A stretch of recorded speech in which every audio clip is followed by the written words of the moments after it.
Bonjour Monsieur le maire. Bonjour. Merci de nous accueillir dans votre village, le Chapelle-Royale. 300 habitants environ, nous sommes dans le Perche et donc dans la communauté également du Perche qui réunit plusieurs communes à quelques kilomètres de Chartres. Voilà, soyez le bienvenu à Chapelle-Royale, effectivement. Commune aux portes d'entrée du Perche, nous sommes dans le Perche, l'entrée. Nous faisons partie de la communauté de communes du Perche où le siège est à Nogent-le-Rotrou. Et voilà, là vous avez nous sommes un village-rue et là vous pouvez constater que c'est de la Lière qui passe derrière notre joli village que j'espère vous faire découvrir. Très agréable comme endroit. Alors, l'enjeu de ces villages, c'est que la population reste, qu'il y en ait d'autres qui arrivent, et donc ça suppose qu'il y ait de l'activité. Comment est-ce que vous avez fait pour permettre à des commerces de s'installer, voire à des entreprises pour vitaliser le village et empêcher que ce soit un village dévitalisé, voire mort? Alors, en fait, je pense que le rôle des élus en milieu rural, c'est de créer de nouveaux services. Et aujourd'hui, moi, quand on a pris la mairie, on s'est aperçu que installer un commerçant dans un village de 300 habitants n'était pas viable. Donc on a pris l'initiative de créer la première épicerie communale tenue par des employés communaux.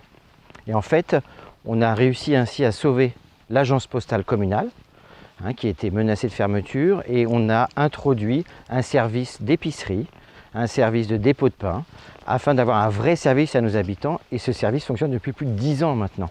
Et on a une moyenne de 90 clients par jour dans ce commerce. Il y a également des gens de l'extérieur du village qui viennent? Tout à fait, on a beaucoup de gens qui passent, on a un village-rue avec à peu près 1300 véhicules qui passent tous les jours dans le village. Et en fait, les gens, ils s'arrêtent, ils prennent un petit morceau de pain, ils envoient une lettre commandée, ils retirent de l'argent. Voilà, un vrai service. Puis on voit que les services sont tous imbriqués les uns avec les autres. Il faut qu'il y ait l'école, il faut qu'il y ait la poste, l'épicerie. Et s'il y en a un qui se retire, c'est l'édifice qui s'effondre. Exactement. Et en fait, c'est une pyramide. Et en fait, on avait commencé par construire notre épicerie. Après, on a fait construit notre accueil périscolaire, accueil de loisirs. Et depuis, on a recréé un bar-restaurant. Voilà, on a créé un bar-restaurant avec installé un nouveau commerçant au village qui n'était pas existé depuis 20 ans, 25 ans. Parce qu'évidemment, un restaurant dans un village de 300 habitants, on pense de prime abord que c'est pas viable, qu'il n'aura pas assez de clients. Et on voit, alors il propose d'ailleurs un menu spécial pour le déjeuner, donc ça permet aux gens qui travaillent de venir déjeuner là. Et avec tout ça, le village se maintient, voire se développe. Alors exactement, au début, vous savez, c'est comme tout. Quand on a créé l'épicerie, on a dit que ça ne fonctionnerait pas. Ça fonctionne depuis 10 ans. Quand j'ai voulu, avec le conseil municipal, créer le restaurant, aidé par l'État, la région et le département, on m'a dit « mais Thomas, ce n'est pas viable ». Moi, j'ai simplement dit quand on est bon, on peut être bon partout et n'importe où. Il suffit que vous soyez bon restaurateur, bon cuisinier, les gens viendront manger. Et depuis 1 an que c'est ouvert, je peux vous dire que c'est une réussite, que ce restaurant est complet tous les midis.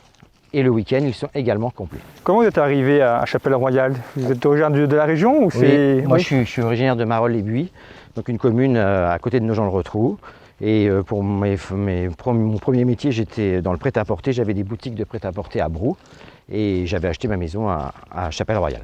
C'est comme ça que vous avez découvert. L'autre sujet, vous disiez également que vous vouliez créer un espace de coworking. Donc là, c'est une autre activité. Enfin, on voit que le village se maintient aussi parce qu'on arrive à l'adapter aux situations nouvelles et à proposer à la fois des choses qui ont toujours existé, le commerce, la poste, mais aussi de nouvelles activités qui permettent au village de se développer avec le temps.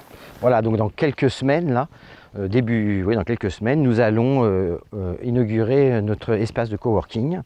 On a voulu mettre à disposition un endroit où les gens qui sont à la campagne vont pouvoir venir travailler, avec mise à disposition d'un photocopieur.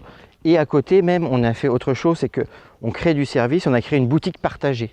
C'est-à-dire que la commune met en place une petite boutique pour un coiffeur, une esthéticienne, une manicure, plein d'activités pour le bien-être. Et en fait, on met cette boutique à disposition. Alors, je sais pas. Donc si les gens viendront. Par exemple, le lundi, c'est le coiffeur, le mardi, c'est l'esthéticienne. Exactement. Voilà. Et pour que ça soit viable pour eux, parce qu'on sait très bien que dans un petit village c'est compliqué, eh bien la mairie met à disposition gratuitement ce local. Vous voyez ce que je veux dire? Et ça va permettre à des commerçants ou des artisans qui sont par exemple coiffeurs dans un autre petit village de venir par exemple le lundi entre 9h et midi, de venir faire un complément d'activité à Chapelle-Royale. C'est ça, et les gens prennent rendez-vous, ils savent que toutes les semaines, le lundi, il y a cet artisan qui vient. Exactement. Quelles sont les ressources de la commune? Bon, l'impôt locaux, mais 300 habitants, ça fait pas beaucoup. Donc... Alors vous savez, c'est ce que j'ai toujours dit.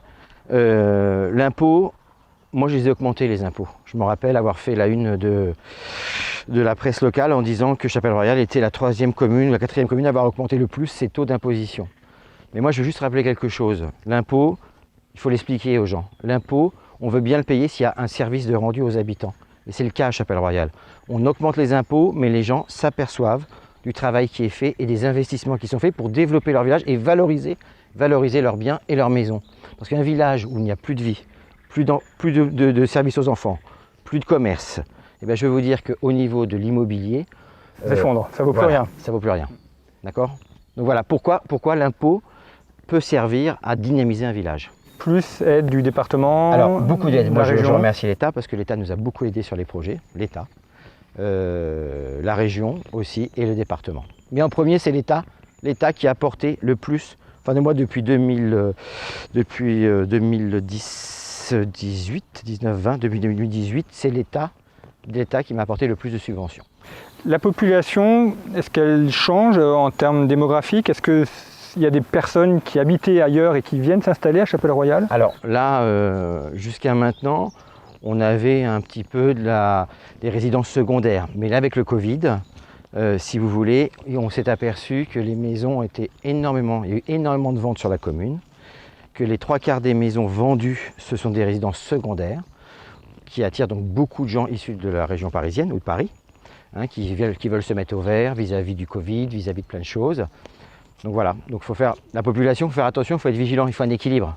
On a besoin des résidences secondaires. Mais s'il n'y a que ça, voilà. Ça ne fonctionne pas non plus. Voilà, il faut un équilibre. Donc là, on réfléchit à éventuellement créer une zone, un lotissement. Voilà, on a des projets avec l'aide aussi de l'État parce que tout seul, c'est comme vous me disiez tout à l'heure, quand on est 300 habitants, seul on n'y arrive pas. On n'a pas le levier financier. Voilà, exactement. En termes de couverture téléphonique et Internet, parce que c'est aussi essentiel si on veut développer de l'activité économique. Essentiel. Il faut qu'on puisse capter avec son téléphone et qu'on ait un Internet qui fonctionne. Bon, alors si vous prenez votre téléphone aujourd'hui à Chapelle-Royale, vous ne pouvez pas capter, vous ne pouvez pas appeler. Donc là encore, on va dire que je fais de la politique, mais c'est la vérité. On nous a, au niveau du stade, là, on va nous installer une antenne dans le cadre du New Deal, c'est le plan de l'État. Et on nous installe une antenne avec les 4 opérateurs. Donc voilà, ça c'est à parce qu'aujourd'hui on n'avait pas de réseau. Sinon les gens ne viendront pas s'installer s'il n'y a pas de réseau. On ne peut pas travailler, on ne peut pas travailler, vous ne pouvez pas envoyer de mail, voilà. Et la fibre qui arrive tout doucement, la fibre qui arrive dans nos maisons. C'est essentiel. Les zones blanches disparaissent du territoire. Voilà, il faut, faut qu'elles disparaissent. Et puis attirer de nouveaux types de chefs d'entreprise. Parce que moi, sur la commune, on a des architectes d'intérieur, on a aussi des gens qui font comment on appelle ça, les gens qui font les logos, les designers, communication visuelle. Voilà, on a besoin de ces gens, ils ont besoin d'internet, ils ont besoin de téléphonie, et donc on va pouvoir les conserver au village. Des résidences secondaires qui vont éventuellement se convertir en résidence principale. Alors un des enjeux de ces villages, c'est l'accueil des populations jeunes qui travaillent. Et donc pour qu'il y ait ces populations jeunes, il faut qu'il puisse y avoir des écoles ou des lieux où on accueille des enfants. Et donc c'est pour ça que vous avez créé cet accueil périscolaire où les parents peuvent déposer leurs enfants le matin, les récupérer le soir, et puis comme ça ils sont accueillis pendant toute la journée. C'est ça. Donc en fait, on s'était aperçu, comme on était un petit village de 300 habitants, qu'on n'y avait plus d'école. Le conseil municipal a eu l'initiative de créer, si vous voulez, une structure. Donc dès 9h, dès 7h du matin, on accueille nos enfants, on les prend en charge, ensuite on les met au transport scolaire, à l'école, donc ils vont à l'école au petit village à côté. Et le soir, on les récupère jusqu'à 19h et on les a au village toute la journée. Ça, c'est l'ancienne école que vous avez réaménagée, qui est juste derrière la mairie. Exactement, c'est l'ancienne école qui était désaffectée, puisqu'elle a été fermée il y a quelques années déjà, avant que je sois maire. Et on a décidé de réaffecter ce bâtiment en accueil périscolaire et accueil de loisirs également. Vous avez combien de familles avec des enfants à peu près sur le village? Alors aujourd'hui, entre les enfants et entre 3 ans et 11 ans, donc où on peut les accueillir ici, on a à peu près 37 enfants. Et ce sont des gens qui travaillent dans la région, à Paris, à Chartres peut-être? Alors Chartres, Brou, Châteaudun et Nogent-le-Rotrou. Donc c'est vraiment un point de ralliement assez large. Ouais. Et donc ça leur permet en partant au travail de déposer leurs enfants, comme ça ils sont pris en charge toute la journée. Exactement. Et ils les retrouvent le soir. Et en fait c'est une solution importante pour les gens justement qui travaillent et d'attirer de nouveaux habitants au village aussi. Parce que qui dit habitants signifie qu'ensuite, quand vous lancez les commerces, les restaurants, il y a la population de base qui peut les utiliser et donc qui permet à ces commerces de vivre. Tout à fait. Et en fait, le but, c'est d'attirer de nouveaux habitants, que nos maisons se remplissent et faire ainsi qu'ils puissent bénéficier du bar-restaurant, de notre épicerie communale, de notre halle, de notre futur service de coworking et de notre boutique partagée. Ici, c'est la caverne au trésor, une ancienne forge que vous avez rachetée, entièrement réaménagée pour en faire cette halle. Et donc on peut trouver des produits de la région, fruits, légumes, les pâtes, les jus de fruits. Donc c'est pas mal à tous les producteurs locaux d'avoir un débouché pour vendre des produits. Et puis les gens du village et d'ailleurs des environs savent qu'ils peuvent venir ici, qu'ils trouveront plein de bonnes choses. Exactement. On a voulu restaurer cette forge qui était abandonnée. Donc on a garder un petit peu du patrimoine historique, parce que ça parle encore à des anciens du village. Et on a voulu effectivement avoir un lieu, parce qu'on s'est aperçu qu'il y avait beaucoup de producteurs autour de Chapelle-Royale qui produisaient des choses et qu'on n'avait pas forcément le bon endroit pour les vendre, on ne savait pas. Et on s'est dit, tiens, allez, on le fait, on a créé cette halle. Donc on arrive à vendre des produits des hôtels Vulvillon, au niveau des légumes, Darou. Après on s'est associé aussi avec le Mille Perche, marché d'intérêt local du Perche, en fait, qui regroupe une quarantaine de producteurs du Perche et qui nous livre une fois par semaine. Et nous, on revend les produits. Et puis des chips d'Eure-et-Loire, les pâtes d'Arou, le lait du Perche, les jus de pommes de la Rainette, aussi de Condo dans le de Perche en Océ. Après, vous avez aussi la farine d'Arou, les bières de nos gens le Retrou. Vous avez le pétillant, là, qui est super sympa. Je fais un peu de pub au passage. Le jus de pomme pétillant de la base Ogoué par Monsieur Charon. Voilà un producteur qui est à 7 km d'ici. Donc voilà, on a voulu. Alors là, dans les vins, c'est différent. C'est qu'on voulait avoir un petit côté convivial et on arrive à avoir un petit négociant qui nous vend des vins bio, des vins avec un bon rapport qualité-prix, avec une âme. En fait, il y a une âme. Dans tout ça, il y a une âme. Il y a le cidre aussi de l'Hermitière. Voilà. Et puis ce que vous avez fait, c'est non seulement la halle pour les produits, mais c'est aussi un lieu de vie, puisque vous êtes en train d'aménager un espace de coworking, qu'il y a une zone pour avoir des commerçants qui peuvent venir s'installer temporairement pour les services aux personnes. Donc c'est vraiment la halle au sens propre, le lieu de vie du village, où les gens savent qu'ils peuvent avoir la zone pour travailler, la zone pour aller au coiffeur ou à la manucure et puis faire leurs courses. Exactement. Ben voilà, vous avez tout résumé. Formidable, un lieu de vie. Le but, c'est de donner de la vie dans les villages ruraux. À un moment, il faut se dire, voilà, on met de l'argent public, mais on crée de la vie. Nous, ce qu'on voulait, c'est créer de la vie. Il faut que ça soit vivant. Donc pour être vivant, il faut créer des services. Et on les crée. Et puis là, vous allez retrouver aussi, je repense aux produits, parce que les produits de la ferme de la Bellevindière, de Frédéric Tiroir, qu'on vend ici. Le vendredi, on a un rayon avec ses poulets, avec ses œufs, voilà. On essaye de faire fonctionner aussi nos commerçants et nos artisans autour de Chapelle-Royale. Nous sommes dans l'église de Chapelle-Royale, une église construite par Bathilde, l'épouse de Clovis II. Cette église, c'est un livre ouvert sur l'histoire de France. Nous sommes à la campagne, un petit monument devant lequel on peut passer parfois avec indifférence. Et pourtant, franchir le seuil de ce bâtiment et entrer à l'intérieur, c'est avoir une vision de l'histoire de 2000 ans de France. D'abord construite sous les Mérovingiens, c'est une chapelle royale, d'où le nom du village, qui devient ensuite église à l'époque médiévale, largement refaite d'ailleurs à l'époque romane, et puis rénovée au XIXe siècle. On a un magnifique plafond en coque de bateau renversé, c'est un plafond en bois, une superbe charpente, et puis également des vitraux qui ont été installés au début du XXe siècle. Et vous allez voir que ces vitraux sont très intéressants parce qu'ils nous font entrer dans l'histoire des maîtres verriers de Chartres. Et là aussi, on retrouve la longue histoire, notamment avec la cathédrale de Chartres. Parmi les éléments intéressants de cette chapelle, il y a les vitraux qui sont derrière moi, des vitraux qui datent fin 19e, début 20e, et qui nous montrent que la région a été très en pointe dans la fabrication du verre. On connaît le bleu de Chartres, qui est un bleu très pur, très profond, qui illustre la cathédrale de Chartres. Et on a juste ici un vitrail particulièrement intéressant, puisqu'il a été fait par le maître verrier Charles Laurin. C'est un vitrail qui nous montre une scène de la Première Guerre mondiale. Le fils de Charles Lorrain est mort en 1917 et il a voulu ainsi représenter à travers ce soldat qui meurt, qui tombe dans les bras de la France, qui le recueille, qui est béni par le Christ. On voit derrière des croix au milieu d'un champ de bataille. Ça pourrait être Verdun, ça pourrait être la Somme.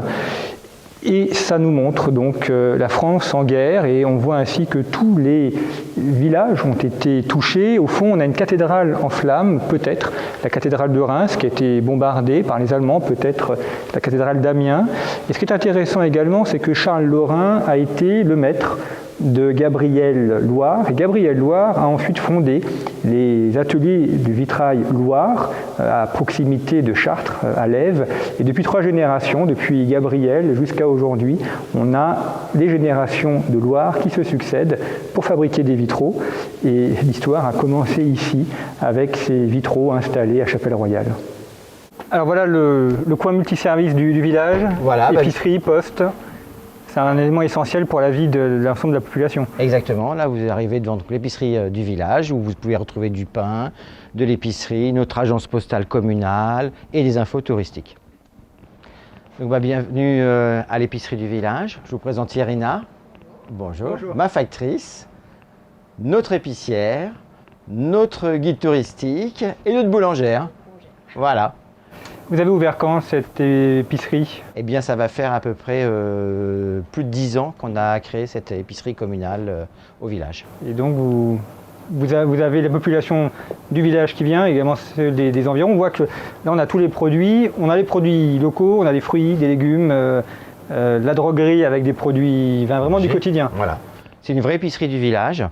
En fait, on retrouve tous les produits, aussi bien les produits frais que des légumes. C'est-à-dire qu'ici, on a besoin de quelque chose, on vient, on s'arrête, voilà. Et on trouve l'épicerie de village tout ce qu'il faut. qu'on a connue chez nos grands-parents, vous voyez. Et c'est essentiel évidemment pour la vie locale, parce que s'il n'y a pas ça, eh ben, les gens ils viendront ailleurs, et puis ça fait moins de monde, et donc après les gens peuvent s'arrêter au restaurant, ils peuvent venir à la halle, donc c'est créer un écosystème pour permettre une vie dans la commune. Exactement. Le but c'est de la vie et d'avoir un service, de ne pas pouvoir faire... On parle beaucoup d'écologie, et c'est aussi ça, c'est pas prendre sa voiture pour aller acheter un morceau de pain, ni prendre sa voiture pour aller acheter une tablette de beurre, voilà.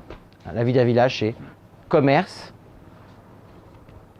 un accueil des enfants et quelques entreprises dans un village. Et beaucoup d'heures de travail aussi, parce que ce que les gens ne se rendent pas forcément compte, c'est que être maire, c'est 20 heures par jour, 7 jours sur 7, sans vacances. C'est 24 heures sur 24, 365 jours par an, être maire rural, voilà.